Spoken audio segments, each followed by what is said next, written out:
சொல்லுவாங்க.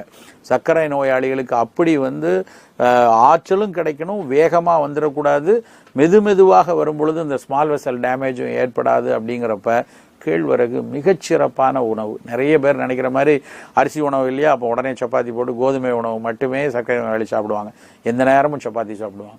அதுக்கு கேழ்வரகு ஒரு சிறந்த மாற்று.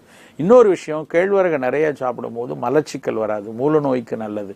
ஆனால் கோதுமையை நிறைய சாப்பிட்டீங்கன்னா அதில் உடல் சூடு ஏற்பட்டு ஒரு சிலருக்கு மூல நோய் கூட வரக்கூடிய வாய்ப்பு உண்டு. அதனால சர்க்கரை நோயாளிகளுக்கும் கேழ்வரகு மிகச்சிறந்த உணவு.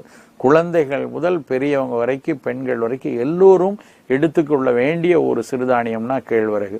இன்னொரு கூடுதல், இந்த கேழ்வரகுல நிறைய கால்சியம் சத்தும் கிடைக்கும். அப்போ கால்சியம் சத்து நிறைய இருக்கும்போது எலும்புகளுக்கு நல்ல வலு கொடுக்கக்கூடிய ஒரு தன்மை உண்டு. உடல் எடை இயல்பாக ரொம்ப கொழுப்பு ஏறாம உடல் எடை குழந்தை நல்ல ஊட்டமா வரணும்